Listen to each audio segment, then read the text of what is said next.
আমার আপনার নবী এত মুহাব্বতের নবী, এত ভালোবাসার নবী, এত মুহাব্বতের নবী, এত ইনসাফের নবী। একেবারে ছোট্ট অবস্থায়, শিশু অবস্থায়, দুধ পান করা অবস্থায় ইনসাফ করেছেন। যে কথা বলতেছিলাম, হালিমা সাদিয়ার ঘরে যখন চলে গেলেন, এবার আল্লাহ তাআলা বরকত হালিমা সাদিয়ার ঘরে দেয়া শুরু করে দিয়েছি। যেই বাহন নিয়ে গিয়েছিলেন, এই বাহন দিয়ে যখন তিনি ফিরে আসবেন, ফিরে আসার সময় আল্লাহ তাআলা এত বরকত ওই বাহনের মধ্যে দিয়েছেন।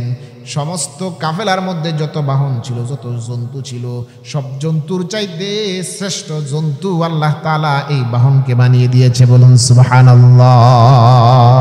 যাওয়ার সময় সবার পিছনে পড়ে যাইত। এবার যখন নাকি আসার সময় সবাই আসতেছে, হালিমা সাদিয়ার বাহনও দৌড়ায়, তাদের বাহনগুলাও দৌড়ায়, তাদের জন্তু দৌড়ায়, হালিমা সাদিয়ার জন্তু দৌড়ায়, কিন্তু তাদের জন্তু দেখা যায় হালিমা সাদিয়ার জন্তুর দ্বারে কাছেও যাইতে পারে না। বলুন সুবহানাল্লাহ। এবার কাফেলার অন্যান্য মহিলারা তাজ্জব হয়ে গেছে, এই এটা কি হালিমার ওই জন্তুটাই, ওই বাহনটাই নাকি যেই বাহনটা নিয়ে আমাদের সাথে আসছিল? এটা তখন মরা ধরা ছিল, দৌড়াইতেও পারতো না, তেমন আর হাঁটতেও পারতো না। এত শক্তি কোত্থেকে পাইছে? এত শক্তি কোথা থেকে পাইছে? সবাই কানে বসা শুরু করে দিছে। হালিমা সাদিয়া তার কোলে মুহাম্মদ সাল্লাল্লাহু আলাইহি ওয়াসাল্লামকে নিয়ে যখন নাকি বাহন দিয়ে চলতেছেন, বাহন তো আর সাধারণ কোনো বাহন নাই। বাহন জানে রে আমার উপরে উঠেছে পৃথিবীর শ্রেষ্ঠ মানব, রাহমাতাল লিল আলামিন। আল্লাহু আকবার। বাহনের মধ্যে বরকত শুরু হয়ে গেছে, শক্তি সঞ্চয়, শক্তি বাড়িয়ে দিয়েছেন কে? যারাই লাগছে, যারাই পয়গম্বরের সাথে লাগছে, যারাই ভালো লাগছে, যারাই সম্পর্ক করছে, তাদের জীবনটাই বরকতময় করে দিয়েছেন আল্লাহ।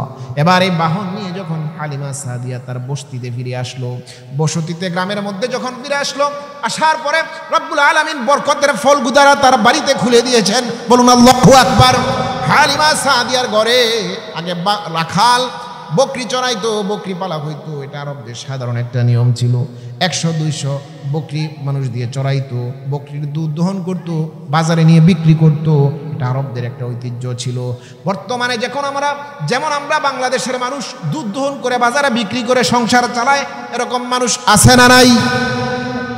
গ্রামে গঞ্জে কৃষক মানুষ যারা আছে, দু একটা গরু লালন পালন করে, সেই গরুর দুধ দহন করে বাজারে নিয়ে বিক্রি করে, সেই দুধের টাকায় সংসার চলে। এরকম অনেক ঘর আমাদের সমাজে আছে। শান্তিতে গরুও পালতে পারে না। অনেকে বলে হুজুর গরু পাইলেও শান্তি নেই, চোর ডাকাতের ভয়ে অনেক নিঃস্ব, অনেক গরিব মানুষকে আরো পুরা পথের ফকির বানাই দেওয়া যায়। এরকম দুশ্চরিত্র মানুষ সমাজে আছে। আল্লাহ তাআলা ওই মানুষগুলোর হেদায়েত দান করুক। সকলে বলুন আমিন। কত বড় জুলুম যে গরু চোরেরা যে করে, গরিবের উপর আবার তারা ছুরি চালায় দেয়। আল্লাহ হেফাজত করুক। সকলে বলুন আমিন। আমার আপনার পয়গম্বর হালিমা সাদিয়ার ঘরের মধ্যে তখন বকরি লালন পালন হয়। আরবদের নীতি হলো বকরি লালন পালন করে, সেই বকরি বাজারে নিয়ে বিক্রি করা, সেই বকরির দুধ বাজারে নিয়ে বিক্রি করে। বকরি মাঠের মধ্যে চড়ানো হয়, বকরির উলান থেকে দুধ আসে, সেই দুধ নিয়ে বাজারে বিক্রি করা হয়। হালিমা সাদিয়ার ঘরে যখন পয়গম্বর আসলো, অন্যান্য মানুষেরাও বকরি লালন পালন করায়। হালিমা সাদিয়ার ঘরে মুহাম্মদ আসার পর থেকে ওই বকরির মধ্যে এত বরকত রাব্বুল আলামিন দিয়েছে। আগে যদি 5 কেজি দুধ দহন করা যাইতো, এখন ওই বকরি থেকে 20, 30, 40 কেজি দুধ দহন করা যায়। বলুন সুবহানাল্লাহ। কারণ পয়গম্বর আসছে ঘরে, বরকতের ফলগুদারা জারি হয়ে গেছে। এবার আশেপাশে মানুষগুলা তাজ্জব বনে গেছে, এই হালিমা সাদিয়া দি ভাগ্য পরিবর্তন হওয়া শুরু করে দিছে। কিসের ছোঁয়া পাইছে? তাদের রাখালদেরকে তারা ডাক দেয়া বলে, হালিমার বকরিগুলা যেই মাঠে চড়ানো হয়, যেই চারণভূমির ঘাসগুলা বকরিকে খাওয়ানো হয়, তোমরাও তোমাদের বকরিগুলাকে সেই চারণভূমির ঘাস খাওয়াইবা, যাতে কইরা এইরকম তার বকরির মতো আমাদের বকরিগুলাও দুধ দেয়। কারণ তারা তো বস্তুর পিছনে দৌড়াইতেছে, তারা ভাবতেছে বস্তুর কারণে মনে হয় দুধ আসতেছে। আসলে দুনিয়ার কোনো বস্তুর কারণে নয়, পয়গম্বর মুহাম্মদ সাল্লাল্লাহু আলাইহি ওয়াসাল্লামের বরকতে হালিমার ঘরে বরকত জারি হয়ে গেছে। বলুন সুবহানাল্লাহ। মন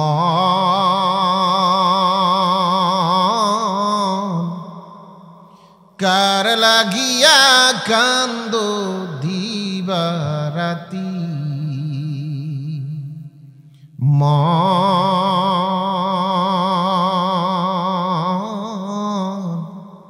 কার লাগিয়া কান্দো দিবারাতি, ভেবে দেখো কেউ হবে না তোমার সঙ্গের সাথী,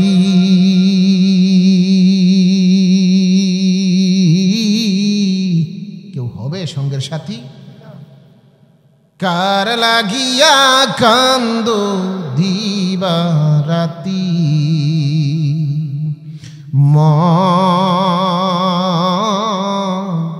কার লাগিয়া কান্দো দিবারাতি, আপন আপন বইলা যারে ভাবছো সারাক্ষণ, আপন আপন বইলা যারে ভাবছো সারাক্ষণ,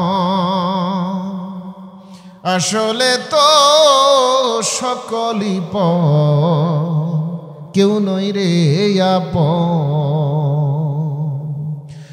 আজ না হয় কাল বুঝিবি একদিন রে,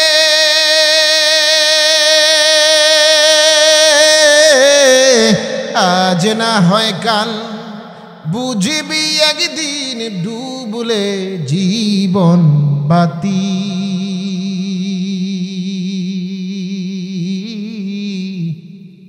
কার লাগিয়া কান্দো দিবারাতি, মন কার লাগিয়া কান্দো দিবারাতি,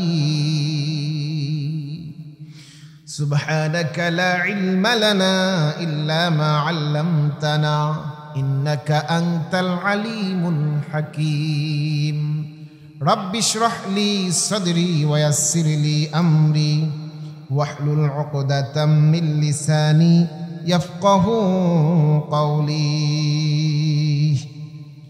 আলহামদুলিল্লাহ, আল্লাহ পাকের দরবারে লাখো কোটি শুকর সুজুদ যে মহান রব্বুল আলামিন আমাকে আপনাকে আজকের এই পবিত্র সময়ে আটলাব পূর্বপাড়া বাইতুল মুকাররম জামে মসজিদের উদ্যোগে আয়োজিত বার্ষিক তাফসিরুল কোরআন ও দোয়া মাহফিলে আশার বসার উপস্থিত হওয়ার তৌফিক দান করেছেন। আজকে তাফসিরুল কোরআন মাহফিলের সভাপতি হাজি মোহাম্মদ আবু তাহের বাগমার, বিশিষ্ট সমাজসেবক আটলাব কালীগঞ্জ গাজীপুর, আল্লাহ তাআলা হাজি সাহেবকে হায়াতে তৈয়বা দান করুক, সকলে বলুন আমিন। গোটা জিন্দিগি আমলের উপরে থাকতে পারে সেই তৌফিক দান করুক, সকলে বলুন আমিন। প্রধান অতিথি আলহাজ মোহাম্মদ গুলজার হোসেন মোল্লা, বিশিষ্ট দানবীর ও সমাজসেবক, আমেরিকা প্রবাসী, আল্লাহ তাআলা উনাকে হায়াতে আমলে জিন্দিগিতে বারাকাহ দান করুক, সকলে বলুন আমিন। উদ্বোধক জনাব মোহাম্মদ ইয়াসিন মোল্লা, সাবেক সাধারণ সম্পাদক গাজীপুর জেলা ছাত্রদল, আল্লাহ তাআলা ওনাকে হায়াতে আমলে জিন্দিগিতে বরকত দান করুক, সকলে বলুন আমিন। বিশেষ অতিথি জনাব নাজমুল হুদা বুইয়া নয়ন, জনাব মোহাম্মদ গুলজার হোসেন মোল্লা, জনাব মোহাম্মদ আব্দুল জলিল খান, জনাব মোহাম্মদ তাজরুল ইসলাম পালোয়ান, জনাব মোহাম্মদ মহসিন মোল্লা সহ পৃষ্ঠপোষকতায় জনাব জয়নাল বাগমার, আল্লাহ তাআলা সকলের জিন্দিগি কবুল করুক, সকলে বলুন আমিন। আজকের এই মজমায় যিনি প্রধান আকর্ষণ, প্রধান আলোচক হিসেবে আলোচনা পেশ করবেন, বন্ধুবর হজরত মাওলানা মুফতি মোহাম্মদ আমিনুল ইসলাম সালেহি, উনি যথাসময়ে আসবেন ইনশাল্লাহ আশা করি। আমার পূর্বে আলোচনা করেছেন বিশিষ্ট বক্তা, বিশেষ বক্তা হাফেজ মাওলানা মোহাম্মদ মুদাহার হুসাইন সাহেব। সকলের জন্য দোয়া করি, আল্লাহ তাআলা সকলের জিন্দেগি ভরপুর কামিয়াবি দান করুক। সকলে বলুন আমিন। সমস্ত অতিথিবৃন্দ সহ সম্মুখ পানে দিনদার ইমানদার ভাইরা, পর্দার অন্তরালে শ্রদ্ধেয়া সম্মানিতা মা ও বোনেরা, সর্বপ্রথম মহিয়ান গরিয়ান রব্বুল আলামিনের কৃতজ্ঞতা আদায় করছি, যিনি আমাকে আপনাকে আজকের এই মজমার আসার বসার তৌফিক দান করেছেন। সেই মহান গরিয়ান রব্বুল ইজ্জতের দরবারের শুকরিয়া আদায় করছি এক বাক্যে সমস্বরে। মহান প্রভুর শিখানো ভাষায় কালিমাতুশ শুকর আদায় করি। সকলে পড়ে নেই আলহামদুলিল্লাহ। মাহফিল পেয়ে আপনারা খুশি না বেজার? মুমিন ইমানদার যারা, তারা অবশ্যই খুশি হবে, কারণ কোরআনের আলোচনা পাইলে মুমিন খুশি হয়। ইমানের আলোচনা, কোরআনের আলোচনা হইলে ইমানদারের ইমান বৃদ্ধি পায়। বলুন সুবহানাল্লাহ। তাই আমরা কৃতজ্ঞতার সাথে আবারও একবার জোরে সুরে শুকরিয়া আদায় করি, পড়ে নেই আলহামদুলিল্লাহ। খাজা কুতুবউদ্দিন কাকি রহমাতুল্লাহ আলাইহি থেকে বর্ণিত, উস্তাদে মুহতারামের জবান থেকে আরো কি শুনলাম, আলহামদুলিল্লাহ লিখতে 8টা হরফ লাগে। এই 8টা হরফ কোনো বান্দা যদি আলহামদুলিল্লাহ উচ্চারণ করে, আল্লাহ তাআলা আলহামদুলিল্লাহ উচ্চারণ করার সঙ্গে সঙ্গে জান্নাতের 8টা দরজা খুলে দেয়। বলুন সুবহানাল্লাহ। সুবহানাল্লাহ বলা হলো, সুবহানাল্লাহ বলা হলো জান্নাতের মধ্যে গাছ লাগানো হয়। তাই আমরা আজকের এই মজমায় আসলাম, বসলাম।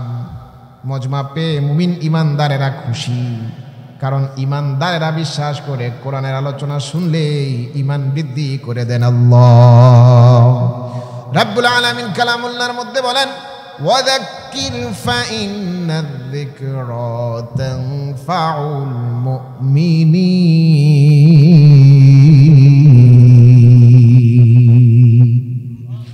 রাব্বুল আলামিন বলেন, মানুষরা যখন নসিহত শুনবে, নসিহত করা হবে কোরআন থেকে। নসিহত যখন কোরআন থেকে করা হবে, মানুষ যখন শুনবে, সাথে সাথে নসিহত শোনার কারণে আল্লাহ তাআলা মুমিনের ঈমানটাকে আরো বৃদ্ধি করে দিবেন। বলুন সুবহানাল্লাহ। তাই আমরা মাহফিল পেয়ে খুশি, তাই আবারও পড়ে নেই আলহামদুলিল্লাহ। লক্ষ কোটি দুরুদ ও সালাম প্রাণের প্রিয় নবী, নবীদের নবী, শ্রেষ্ঠ নবী, সাইয়্যিদুল কাউনাইন, ইমামুল মুরসালিন, খাতামুন নবিয়্যিন, রাহমাতাল লিল আলামিন নবী মুহাম্মদুর রাসূলুল্লাহ সাল্লাল্লাহু আলাইহি ওয়াসাল্লামের উপর। যেই রাসূলের উপর দুরূদ পড়লাম, তিনি এমন এক নবী, যেই নবীর নামের উপর একবার দুরূদ পড়লে আল্লাহ তাআলা কমপক্ষে 10টা রহমত নাজিল করেন। সুবহানাল্লাহ। কি বাড়ি যায় বলবেন সুবহানাল্লাহ। আমার আপনার পয়গম্বর এমন পয়গম্বর, এমন ভালোবাসার নবী, এমন দয়ার নবী, এমন মায়ার নবী, পয়গম্বরকে হাবিবুল্লাহ বলা হয়। আল্লাহর শ্রেষ্ঠ, পৃথিবীর জমিনে শ্রেষ্ঠ মাখলুক, শ্রেষ্ঠ মানব, আশরাফুল মাখলুকাত, সৃষ্টির সারা জীব মানুষ, মানুষদের মধ্যে সর্বশ্রেষ্ঠ মহামানব, যার ব্যাপারে বলা হয় তিনি পয়দা না হইলে পৃথিবী পয়দা হইত না, সেই পয়গম্বর মুহাম্মদ সাল্লাল্লাহু আলাইহি ওয়াসাল্লামকে হাবিবুল্লাহ বলা হয়। আল্লাহর প্রিয় পাত্র মুহাম্মদ সাল্লাল্লাহু আলাইহি ওয়াসাল্লাম কেউ যদি একবার ভালোবেসে দুরূদ পড়ে, কমপক্ষে 10টা রহমত আল্লাহ তাআলা ওই বান্দার উপরে নাজিল করে দেয়। আল্লাহ রাব্বুল আলামিন পয়গম্বরকে এত এত পৃথিবীবাসীর জন্য রহমত বানিয়ে দিয়েছেন। পয়গম্বরকে অনুসরণ করা, পয়গম্বরকে মানা, পয়গম্বরকে অনুসরণ করা পৃথিবীবাসীর জন্য ফরজ করে দিয়েছেন। রাব্বুল আলামিন পয়গম্বরকে দুনিয়াতে পাঠালেন, পাঠানোর সাথে সাথে ঘোষণা করে দিয়েছেন, ওয়ামা আরসালনাকা ইল্লা রাহমাতাল লিল আলামিন। আল্লাহু আকবার। আমার আপনার নবী মুহাম্মদ সাল্লাল্লাহু আলাইহি ওয়াসাল্লামকে আল্লাহ তাআলা দুনিয়াতে পাঠালেন। তিনি এমন একজন নবী, এমন একজন পয়গম্বর, তার কথা মেনে চলা সমস্ত পৃথিবীবাসীর জন্য ফরজ করে দিয়েছেন আল্লাহ। পৃথিবীবাসী ও দুনিয়ার মানুষ, আমাকে আপনাকে আল্লাহ তাআলা দুনিয়াতে পাঠালেন। কেন পাঠালেন? আল্লাহ বলেন, লিয়াবলুয়াকুম আইয়ুকুম আহসানু আমালা। ভালো মন্দ যাচাই পরীক্ষা হবে আমাদের। আল্লাহ রাব্বুল আলামিন ইবাদতের জন্য আমাকে আপনাকে বানালেন, সৃষ্টি করলেন ইবাদতের জন্য। রাব্বুল আলামিন আয়াতে কারিমার মধ্যে বলেন, ওয়ামা খালাকুতুল জিন্না ওয়াল ইনসা ইল্লা লিয়াবুদুন। ইবাদতের জন্যই মানুষ এবং ইনসান এবং জিন জাতিকে রাব্বুল আলামিন সৃষ্টি করেছেন, ইবাদতের জন্য বানিয়েছেন। আর দুনিয়ার জমিনে থাকা অবস্থায় আমল কি করি আমি আপনি, সেটা আল্লাহ তাআলা পরীক্ষা করবেন। লিয়াবলুয়াকুম আইয়ুকুম আহসানু আমালা, ভালো মন্দ কি আমল করি সেটা রাব্বুল আলামিন আমার আপনার থেকে পরীক্ষা নেবেন। তাই আমাকে আপনাকে দুনিয়াতে চলার জন্য, মানার জন্য পৃথিবীর সর্বশ্রেষ্ঠ একজন মানব প্রেরণ করলেন। একটা মানুষকে উপমা দিলেন যে দুনিয়ার মানুষ, তোমরা এই মানুষটাকে অনুসরণ করে চলো। আল্লাহ তাআলা আয়াতে কারিমার মধ্যে বলেন, মা আতাকুমুর রাসূলু ফাখুযুহু ওয়া মা নাহাকুম আনহু ফান্তাহু ওয়াত্তাকুল্লাহা ইন্নাল্লাহা শাদীদুল ইকাব।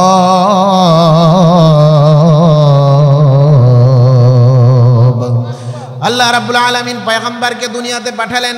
সমস্ত পৃথিবীবাসীকে রাব্বুল আলামিন বলতেছেন, ও দুনিয়ার মানুষেরা শোনো, পয়গম্বর মুহাম্মদ সাল্লাল্লাহু আলাইহি ওয়াসাল্লামকে তোমাদের কাছে প্রেরণ করলাম। তিনি যা বলেন তা তোমরা মানো, যা ছাড়তে বলেন তা তোমরা ছাড়ো। যা বলেছে পয়গম্বর তা তোমরা মানবে, যা ছাড়তে বলেছেন তা তোমরা ছাড়বে। পয়গম্বরের কথা মানা আমার আপনার উপর ফরজ করে দিয়েছেন আল্লাহ। আল্লাহ তাআলা পয়গম্বরের সন্তুষ্টির উপর আল্লাহ সন্তুষ্টি রেখেছেন। আল্লাহ রাব্বুল আলামিন পয়গম্বরের সুন্নাহর উপরে আমার আপনার শান্তি রেখেছেন। লাকাদ কানা লাকুম ফি রাসূলিল্লাহি উসওয়াতুন হাসানা। এমন একজন মানুষ, তার চেয়ে আখলাকওয়ালা মানুষ পৃথিবীতে নাই। উত্তম আদর্শ রাব্বুল আলামিন পয়গম্বর মুহাম্মদ সাল্লাল্লাহু আলাইহি ওয়াসাল্লামের মধ্যে রেখে দিয়েছেন। আল্লাহ রাব্বুল আলামিন রাহমাতাল লিল আলামিন হিসেবে দুনিয়াতে প্রেরণ করেছেন। আয়াতে কারিমায় আয়াত আল্লাহ তাআলা বলেন, ওয়ামা আরসালনাকা ইল্লা রাহমাতাল লিল আলামিন।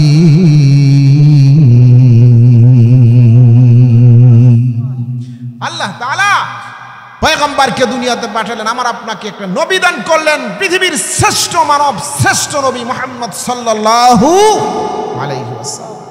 তাকে যদি মানি সফল, তার ইত্তেবা করলে পৃথিবীর মানুষ ফাকাদ ফাজা ফাওজান আযীমা, অবশ্যই অবশ্যই আমি আপনি সফল হয়ে যাব। পয়গম্বর মুহাম্মদ সাল্লাল্লাহু আলাইহি ওয়াসাল্লামকে মানতে হবে, ওনাকে ভালোবাসতে হবে, ওনার দেখানো পথ অনুযায়ী চলতে হবে। যারা মুহাম্মদুর রাসূলুল্লাহি সাল্লাল্লাহু আলাইহি ওয়াসাল্লামের সাথে সম্পর্ক রেখে চলে বা চলেছে, অতীতেও যারা চলেছে, বর্তমানেও যারা চলে, ভবিষ্যতেও যারা চলবে, তাদের জীবনটা শান্তিময় করে দিবেন আল্লাহ। আমার আপনার জিন্দেগি আজকে আমি আপনি অতিবাহিত করতেছি, আমার আপনার জিন্দেগিতে মানি, দুনিয়ার জিন্দেগি পার করে দিতেছি, কিন্তু মুহাম্মদ স্টাইলে পার করি না। মুহাম্মদ সাল্লাল্লাহু আলাইহি ওয়াসাল্লামের যে তরিকা, সেই তরিকা অনুযায়ী আমি আপনি জিন্দেগি পরিচালনা করি না। যার দরুন দেখা যায় আমার আপনার ঘরে শান্তি নাই, অশান্তিতে পুরো সমাজ আজকে সয়লাভ হয়ে আছে। ও দুনিয়ার মানুষ, আমি আপনি যদি আজকে পয়গম্বরের সুন্নাহ মেনে চলি, পয়গম্বরের ইতাআত করে চলি, পয়গম্বরকে পুরাপুরি জিন্দেগির অনুসরণীয় করে থাকতে পারি, চলতে পারি, আমার ঘরে শান্তি চলে আসবে। পুরো সমাজবাসী মানলে পুরো সমাজে শান্তি চলে আসবে, পুরো দেশবাসী মানলে পুরো দেশের মধ্যে শান্তি চলে আসবে। পৃথিবীবাসী ইত্তেবা করলে পুরা পৃথিবীর মধ্যে শান্তিতে ভরে যাবে। বলুন সুবহানাল্লাহ। কারণ এই নবী কোনো সাধারণ নবী নয়, নবীকে রাহমাতাল লিল আলামিন বলেছেন কে? আল্লাহ রাব্বুল আলামিন রহমত হিসেবে দুনিয়াতে প্রেরণ করেছেন। তাকে যারাই ভালোবেসেছে, ছোট্ট অবস্থায় মহব্বত করেছে, তাদেরও জীবন বরকতময় হয়েছে। পয়গম্বরের সুন্নাহর উপরে রব্বুল আলামিন রহমত রেখেছেন, বরকত রেখেছেন। যখন তিনি বালক, ছোট্ট বালক, যখন তিনি দুধের বাচ্চা দুনিয়াতে আগমন করলেন, তখনও তাকে যারা মোহাব্বত করেছে তাদের জিন্দেগিটাও বরকতময় করে দিয়েছেন আল্লাহ। দুনিয়াতে আসার সময় রাহমাতাল লিল আলামিন রহমত নিয়ে আসছেন, আসার সময় বরকত জাহির হয়েছে। আল্লাহু আকবার বলেন। তিনি যখন দুনিয়াতে আসবেন, আমিনার কোলে দুনিয়ার জমিনে যখন তিনি আসবেন, পৃথিবীতে যখন সূর্যোদয় হয়, প্রতিদিন যখন সূর্যোদয় হয়, পূর্বাকাশ যেমন আস্তে আস্তে আলোকিত হয়, মুহাম্মাদুর রাসূলুল্লাহ সাল্লাল্লাহু আলাইহি ওয়াসাল্লাম যখন দুনিয়াতে আসবেন, পৃথিবীর মধ্যে যখন নবুয়তের সূর্য আস্তে আস্তে উদিত হতে লাগলো, পয়গম্বরের সূর্য যখন দুনিয়াতে উদিত হতে লাগলো, সাথে সাথে বরকত রহমতের ফলগু দ্বারা দুনিয়ার জমিনে জারি হয়ে গিয়েছে। বলুন সুবহানাল্লাহ। তিনি যখন দুনিয়াতে আসবেন, যে রাতে আসবেন, আসার সঙ্গে সঙ্গেই কুল জাআল হক ওয়া যাহাকাল বাতিল ইন্নাল বাতিলা কানা যাহুকা। সত্য আসলে অন্ধকার দূরীভূত হবে, সত্য আসলে অন্ধকার পলায়ন করবে, সত্য আসলে অন্ধকার থাকবে না, বাতিল থাকবে না। আলো আসলে যেমন অন্ধকার দূর হয়ে যায়, সত্য আসলে অন্ধকার তখন, সত্য আসলেই তখন বাতিল দূর হয়ে যায়। পয়গম্বর দুনিয়াতে আসলেন, আসার মুহূর্তে অবস্থাটা হলো এমন, পারস্যের এই অগ্নিকুণ্ড যেটা বৎসরকে বৎসর জ্বলতেছিল, নবুয়তের সূর্য পয়গম্বর মুহাম্মদ সাল্লাল্লাহু আলাইহি ওয়াসাল্লাম যখন দুনিয়াতে আসলেন, দপ করে 1000 বৎসরের সেই অগ্নি নিভে গিয়েছে। বলুন সুবহানাল্লাহ। পারস্যেরা আগুন জ্বালিয়ে, একটা জায়গায় আগুন জ্বালিয়ে বৎসরকে বৎসর ইবাদত করত, পূজা করত। যখন নাকি পয়গম্বর দুনিয়াতে আসছেন, রাহমাতাল লিল আলামিন এসে গেছেন, শিরকের তখতে তাউজ সব বিলীন হয়ে যাবে। আসার সাথে সাথেই ওই আগুনটা নিভে গেছে। বলুন সুবহানাল্লাহ। বরকত জাহির হয়ে গেছে। তিনি আস্তে আস্তে বড় হতে লাগলেন। তিনি মার গর্ভে আসার পরে সাধারণত মহিলাদের যে কষ্ট হয়, অসাদ বমি বমি ভাব, মহিলারা বাচ্চা পেটে আসলে যত ধরনের কষ্টের সম্মুখীন হয়, সপ্ত দুনিয়ার জমিনে মহিলারা যারা আছে কষ্টের সম্মুখীন হয়। কিন্তু পয়গম্বর মায়ের গর্ভে আসার পরে আমিনা বলেন, পয়গম্বরকে নিয়ে যখন আমিনার কোলে, যখন আমিনার গর্ভে যখন পয়গম্বর মুহাম্মদ সাল্লাল্লাহু আলাইহি ওয়াসাল্লাম আসলো, বলা হয় যে তিনি বলেন, আমার গর্ভে সন্তান আসলে মহিলাদের যে একটা কষ্ট হয়, আমার পেটে মুহাম্মদ থাকার অবস্থায় আমার ওই রকম কোনো কষ্টই হয় নাই। আসছেন, আসার পরেও রহমত, আসার সময় রহমত, বরকত পুরা জাহির হয়েছে। বলুন সুবহানাল্লাহ। যারা মুহাব্বত আসার পর থেকেই তো আরো জাহির হয়েছে। দেখেন, উপমা দেখেন, তিনি যখন আস্তে আস্তে একটা সময় দুনিয়াতে আসলেন, শান্তি সুন্দরভাবে দুনিয়াতে আসলেন। আসার পর একটা সময় দুধ পান করার একটা বিষয় আসলো। আমার আপনার নবী দুনিয়াতে যখন আসলেন, আসার পরে দুধ পান করার একটা সময় হইল। দুনিয়াতে আসার পরে বাচ্চারা দুধ পান করে, মায়ের স্তন থেকে দুধ পান করে। আরবদের ওই সময় নিয়ম ছিল, সাধারণত মহিলারা, আরবের মহিলারা, মক্কার মহিলারা যারা ছিল, তারা ছেলেদেরকে, তারা ছোট ছোট দুধের বাচ্চাদেরকে গ্রামের মধ্যে প্রেরণ করে দিত। গ্রামের আবহাওয়া ভালো থাকতো, বাতাস বিশুদ্ধ থাকতো, তাই তাদের কোলের বাচ্চাগুলোকে মক্কা ছেড়ে মক্কার পাশাপাশি কোনো স্থানীয় এলাকায়, গ্রামের এলাকায়, গ্রামের পরিবেশে পাঠিয়ে দিত, যাতে করে নির্মল বাতাসে গ্রামের পরিবেশে বাচ্চাগুলো সুস্থ শরীর নিয়ে বড় হতে পারে। তাই তারা কোনো দুধ মা দেখে তাদের কোলে আরবের ওই মক্কার লোকেরা তাদের বাচ্চাগুলো তুলে দিত। ইতিহাস থেকে জানা যায়, এরকমভাবে যখন চলতেছিল, আমার আপনার নবী যখন দুনিয়াতে আসলেন, মায়ের গর্ভে যখন আসলেন, দুনিয়াতে আসার পরে দুধ পান করার সময় যখন হলো, মানুষেরা আসছে, মানুষেরা মক্কার জমিনে কিছু মানুষ আসতেছে বাচ্চা নেওয়ার জন্য। ওই কাফেলার মধ্যে হালিমা সাদিয়া নামক একজন মহিলাও ওই কাফেলার মধ্যে শরীক ছিল।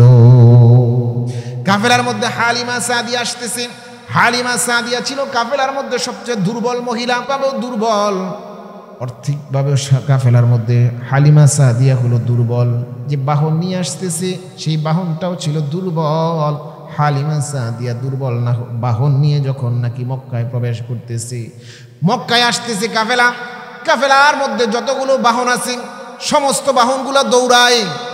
এই বর্তমান জামানার যানবাহন তো আগের জামানার বাহন ছিল না। বর্তমানে তো মানুষ হেলিকপ্টারে চড়ে, বর্তমানে তো মানুষ বিমানে চড়ে, হেলিকপ্টারে চড়ে, বাসে চড়ে, লঞ্চে চলে, স্টিমারে চলে, যত দ্রুতগামী পরিবহন বর্তমানে মানুষ চলে। কিন্তু একটা সময় এগুলো মানুষ কল্পনাও করতে পারে নাই। তাদের বাহন ছিল ঘোড়া বা উট, গাদা, এগুলো ছিল বাহন, এগুলো দিয়ে চলতো। হালিমা সাদিয়া তার বাহন নিয়ে আসতেছে। আসার সময় হালিমা সাদিয়ার বাহনটা হলো এত দুর্বল, এত দুর্বল, কাফেলার অন্যান্য বাহনের সাথে হালিমা সাদিয়ার বাহন কুলাতে পারতেছিল না, পিছনে পিছনে পড়ে যেতেছে। কাফেলার মহিলাগুলো ডিস্টার্ব বোধ মনে করতেছিল। হালিমা সাদিয়া আসছে, ডিস্টার্ব এক ধরনের, কারণ পিছনে পড়ে যায়। কাফেলার সাথে থাকতে না পারলে তো মানুষ একটু অসন্তুষ্ট, একটু ডিস্টার্ব বোধ মনে করে। হালিমা সাদিয়া আস্তে আস্তে কাফেলার সাথে তাদের সাথে আসতেছে। আসার পরে মক্কার ভিতরে প্রবেশ করলো। সমস্ত মহিলারাও কাফেলার সাথে প্রবেশ করলো। আগে আগে মহিলারা এসে মানুষদের ঘরে ঘরে ঢুকে ভালো বাচ্চা যেগুলো আছে, যেই সমস্ত বাচ্চাদের বাবা মার অর্থ সম্পদ বেশি আছে, গার্জিয়ান ভালো আছে, ওই সমস্ত বাচ্চাগুলোকে খুঁজে খুঁজে মহিলারা নিতে লাগলো। যাওয়ার পরে মক্কায় ঢুকার পরে সবার চিন্তা, যদি ভালো একটা অর্থ সম্পদওয়ালা বাচ্চা নেওয়া যায়, যেই বাচ্চার বাবা মা টাকা পয়সার মালিক, অনেক টাকা পয়সার মালিক, অনেক অর্থকরীর মালিক, এরকম বাচ্চা নিতে পারলে এই বাচ্চা থেকে ফায়দা বেশি পাওয়ার আশা করা যায়। কিন্তু যখন আমার আপনার পয়গম্বর মুহাম্মদ সাল্লাল্লাহু আলাইহি ওয়াসাল্লামের দরজায় আসে, শুনে ঘরে একটা এতিম বাচ্চা আছে, এই এতিম বাচ্চার খবর যারা পায়, অনেক মানুষ দরজা থেকে দূরে চলে যায়, কারণ এতিম বাচ্চা লালন পালন করে বেশি মুনাফা পাওয়ার কোনো আশা করা যায় না, তাই দূরে চলে যায়। আর হালিমা সাদিয়া তো পিছনে পিছনে মক্কার ভিতরে প্রবেশ করেছে। এবার হালিমা সাদিয়াও, তার কাছেও তো ভালো অর্থ সম্পদওয়ালা ঘরের বাচ্চাগুলোও তার কাছে দিতে চায় না, কারণ যে দুর্বল সে সবল ঘর থেকে নিতে চাইলে তার কাছে দেওয়া হয় না। হালিমা সাদিয়াও সারাদিন ঘুরার পরে বাচ্চা পায় না। আমার আপনার নবী পয়গম্বরের দরজার সামনে যখনই কোনো মানুষ আসে রে, যখন আয়েশা শুনে মুহাম্মদ করে একটা বাচ্চা আছে যারা বাবা নাই, একথা শোনার পরে অনেক মহিলারাই পিছনে হটে যায়। এতিম বাচ্চা নিয়ে লালন পালন করে বেশি মুনাফা পাওয়ার কোনো আশা করা যায়। তাই এই মানুষেরা পিছনে হটাই হালিমা সাদিয়ার কপাল ভাগ্য খুলে গেল। বলুন আল্লাহু আকবার। হালিমা সাদিয়া এবার যখন নাকি রাত্র হয়েছে, স্বামী বেচারা ডাক দিয়া হালিমা সাদিয়াকে বলে, ও হালিমা সাদিয়া শোনো, এত একটা কথা তোমাকে বলি, ফিরে যাওয়ার চাইতে আসো আমরা একটা কাজ করি, যে এতিম বাচ্চাটা আছে রে, আসো না আমরা এতিম বাচ্চাটাকে নিয়ে যাই। সুবহানাল্লাহ। এতিম বাচ্চা মুহাম্মদ সাল্লাল্লাহু আলাইহি ওয়াসাল্লামকে নিলেন। নেওয়ার পরে তাবুতে ফিরে আসলেন।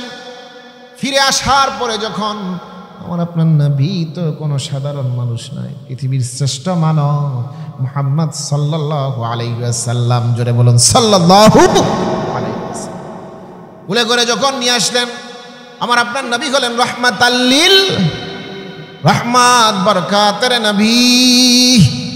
আমার নবী এমন এক নবী, তার মধ্যে এত বরকত রব্বুল আলামিন জাহির করেছেন। যেই গাভীর বাচ্চা, যেই পশুর, যেই ছাগলের বা বকরির বাচ্চা হয় নাই, সাধারণভাবে আমরা বুঝবো ওই বকরির বাচ্চা না থাকলে দুধ আসার কোনো সম্ভাবনাই। যেই বকরির বাচ্চা হয় নাই, ওই বকরির স্তন থেকে দুধ পাওয়ার আশা করা যায় না। আমার আপনার নবী বরকতের নবী যখন নাকি স্তনের ভিতরে হাত লাগায় দিলেন, হাত লাগানোর সঙ্গে সঙ্গে আল্লাহ তাআলা রহমতের ফলগু দ্বারা জারি করে দিলেন, ওই বকরির স্তনের ভিতরে দুধ জারি করে দিলেন। বলুন সুবহানাল্লাহ। আমার আপনার নবী যখন নাকি হালিমা সাদিয়া কুলে করে ঘরের মধ্যে নিয়ে গেল, আল্লাহু আকবার, এই কাকে নিয়ে গেছে তাঁবুর মধ্যে? পৃথিবীর শ্রেষ্ঠ মানব, হায় হায়, যিনি দুনিয়াতে আসার পরে সমস্ত পৃথিবী আলোকিত হয়ে গেছে। আল্লাহু আকবার। পয়গম্বর দুনিয়াতে আসার পরে এমন এক রহমত, এমন এক বরকত দুনিয়ার জমিনে প্রকাশ পেয়েছে। হালিমা সাদিয়ার কোলে চলে গেছে। হালিমা সাদিয়া তাঁবুতে নিয়ে গেলেন। জীর্ণ শীর্ণ শরীর, স্তনের মধ্যে তেমন দুধ নাই। আমি আপনি সাধারণভাবেই বুঝবো, সব মায়েদের স্তনের মধ্যে সমানভাবে দুধ আসে না। অনেক মায়েদের বাচ্চা হওয়ার পরেই বাজার থেকে ঢানু কিনে খাওয়াতে হয়, ল্যাকটোজেন কিনে খাওয়াতে হয়, দুধ কিনে খাওয়াতে হয় বাচ্চাদেরকে। আবার আল্লাহর ফজল করমে অনেক মায়ের এমন আছে রে, যাদের সন্তান দুনিয়াতে আসার পরে ক্রয় করে দুধ খাওয়াইতে হয় না। হালিমা সাদিয়ার কোলে যখন মুহাম্মদ সাল্লাল্লাহু আলাইহি ওয়াসাল্লাম তাকে যখন দুধ পান করাবেন, দুধ পান করার জন্য যখন নাকি স্তনের মধ্যে মুখ লাগাইলেন, মুহাম্মদ সাল্লাল্লাহু আলাইহি ওয়াসাল্লাম কি স্তনের মধ্যে মুখ লাগানোর সঙ্গে সঙ্গে আল্লাহ তাআলা এত বরকত নাজিল করে দিয়েছে, স্তন ভরে দুধ আসছে। মুহাম্মদ সাল্লাল্লাহু আলাইহি ওয়াসাল্লাম তৃপ্তি সহকারে দুধ পান করেছে। বলুন সুবহানাল্লাহ। এক স্তনের দুধ পান করাই যথেষ্ট, অন্য স্তনের মধ্যে মুখ লাগায় নাই।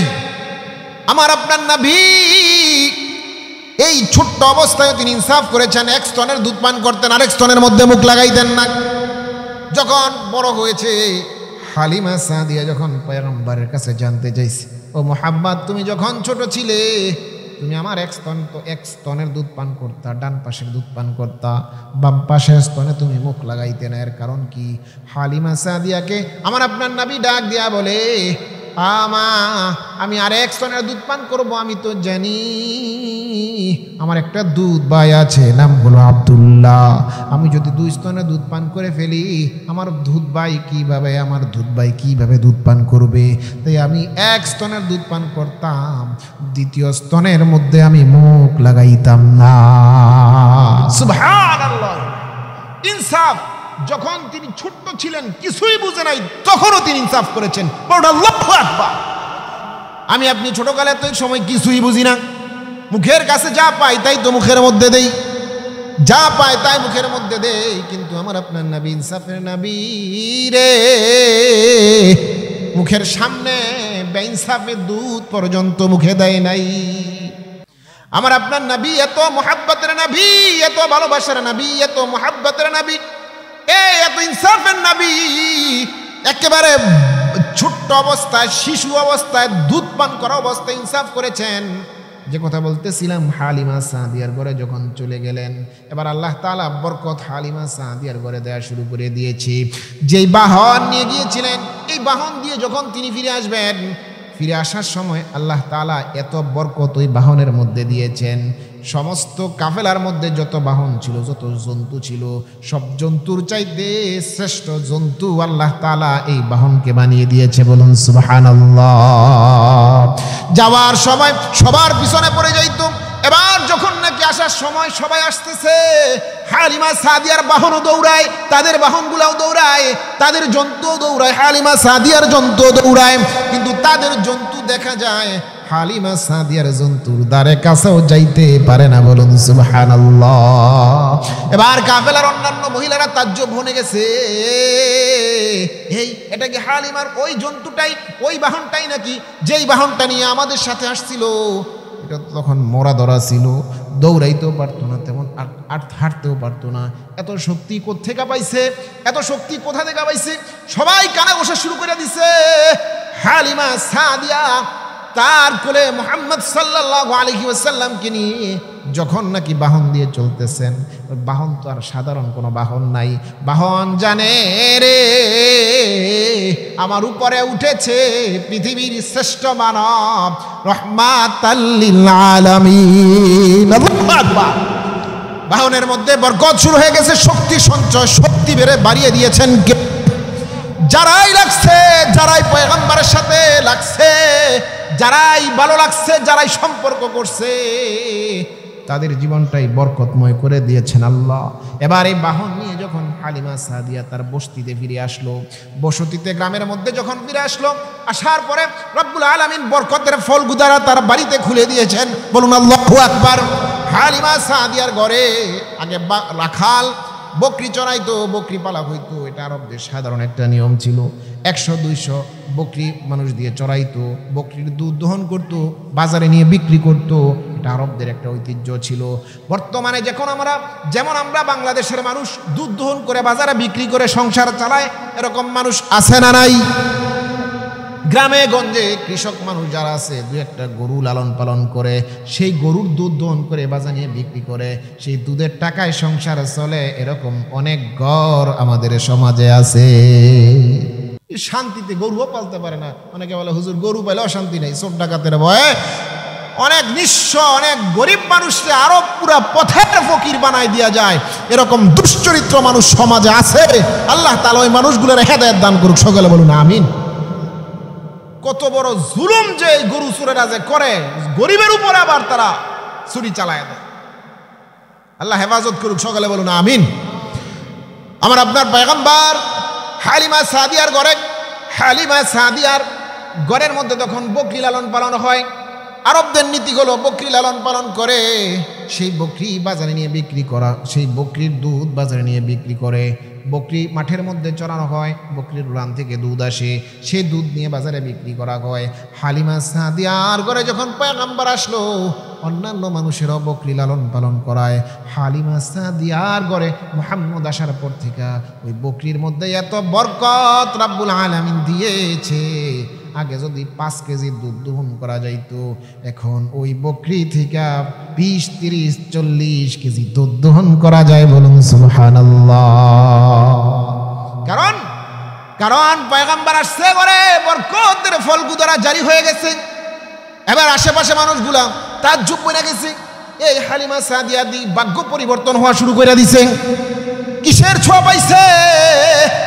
তাদের রাখালদেরকে তারা ডাক দেয়া বলে, হালিমার বকরিগুলা যেই মাঠে চড়ানো হয়, যেই চারণভূমির ঘাসগুলা বকরিকে খাওয়ানো হয়, তোমরাও তোমাদের বকরিগুলাকে সেই চারণভূমির ঘাস খাওয়াইবা, যাতে কইরা এইরকম তার বকরির মতো আমাদের বকরিগুলাও দুধ দেয়। কারণ তারা তো বস্তুর পিছনে দৌড়াইতেছে, তারা ভাবতেছে বস্তুর কারণে মনে হয় দুধ আসতেছে। আসলে দুনিয়ার কোনো বস্তুর কারণে নয়, পয়গম্বর মুহাম্মদ সাল্লাল্লাহু আলাইহি ওয়াসাল্লামের বরকতে হালিমার ঘরে বরকত জারি হয়ে গেছে। বলুন সুবহানাল্লাহ। আসবাবের পিছনে দৌড়াইলে হবে না, বস্তুর পিছনে তখন চিন্তা করলে হবে না। আমি আপনি সাধারণত এমন করি যে আমরা বাড়িতে যখন নাকি যারা গরু লালন পালন করে, কোন ঔষধ খাওয়াইলে গরু দুধ বেশি দেয়, এটা কৃষকরা খোঁজ খবর রাখে। যারা গরু লালন পালন করে, যেই ঔষধ খাওয়াইলে, যেই খাদ্য খাওয়াইলে বকরি বা গরু বেশি দুধ দহন করে, বেশি দুধ দেয়, ওই রকম ওষুধ বা ওই রকম খাদ্য সকল খামারিরাই খাওয়াইতে চায়। তো হালিমা সাদিয়ার ঘরে এত বরকত, এত দুধ আসে, তো অন্যান্য মানুষরা চাইতেছে তার ঘরেও আসুক। তাই হালিমা সাদিয়ার বকরিকে যেই খাবার খাওয়ায়, তারাও চিন্তা করছে আমাদের বকরিকেও যদি ওই রকম খাবার খাওয়ানো হয়, তাহলে মনে হয় আমাদের বকরিগুলাও ওই রকম দুধ দিবে। তাই যেই মাঠে হালিমা সাদিয়ার বকরি, ওই মাঠেই তাদের বকরিগুলো। কিন্তু দিন শেষে দেখা যায় হালিমা সাদিয়ার ঘরে যে বরকত হয়, তাদের ঘরে সেই বরকত হয় না। কারণ হালিমা সাদিয়ার ঘরে যা আছে অন্যের ঘরে নাই। হালিমা সাদিয়ার ঘরে আছে ওমা আরসালনাকা ইল্লা রাহমাতাল লিল আলামিন।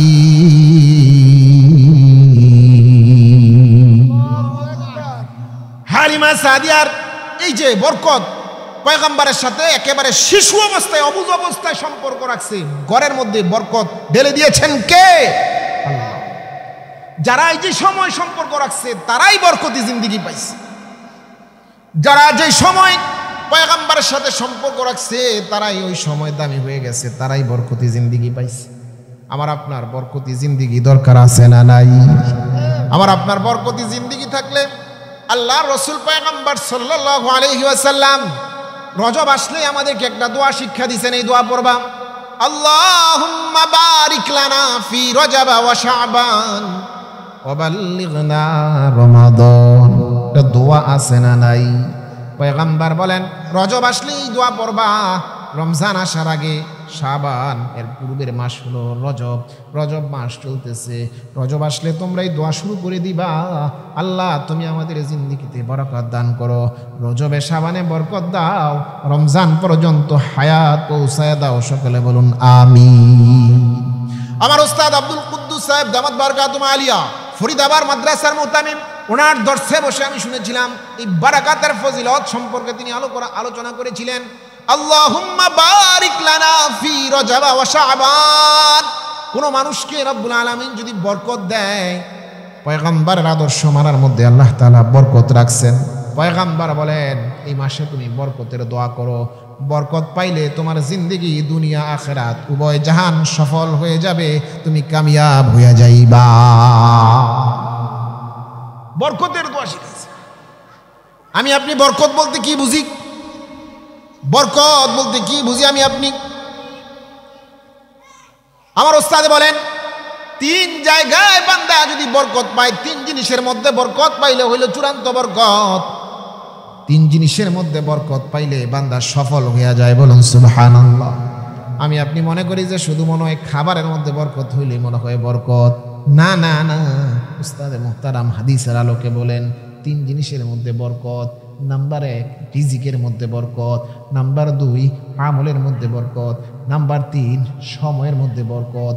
এই তিন জায়গা যদি বান্দা বরকত পায়, ওই বান্দার জিন্দেগি সফল হইয়া যায়। কয় জায়গায় বরকত? তিন জায়গায় বরকত। রিজিকের পেরেশানি তো আমরা, অথচ রিজিকের মধ্যে যদি বরকত পাই আমাদের কোনো চিন্তা নাই, কোনো টেনশন নাই, কোনো পেরেশানি নাই। পয়গম্বর মুহাম্মদ সাল্লাল্লাহু আলাইহি ওয়াসাল্লাম শিক্ষা দিয়ে গেছেন, দেখিয়ে দিয়ে গেছেন, ও মানুষেরা তোমরা যা দেখো, দেখার পিছনে একজন আছেন, তিনি হলেন আল্লাহ। আমি আপনি দেখি গাছ থেকে ফল হয়, আমি আপনি দেখি চাকরি থেকে আমার আপনার সংসার চলে, না না না। পয়গম্বর বুঝাই দিয়ে গেছেন, ও মানুষেরা তোমার চলার পিছনের শক্তি যিনি দিতেছেন তিনি একমাত্র, কেবলমাত্র, শুধুমাত্র একজন, তিনি হলেন কে? জোরে বলেন কে? তিনি হলেন আল্লাহ। আমার আপনার জিন্দেগিতে যিনি চালাইতেছেন, আমি আপনি চোখ দিয়া দেখতেছি না, কিন্তু আল্লাহ তাআলা আমার আপনার জিন্দেগি চালাইতেছেন, পরিচালনা করতেছেন।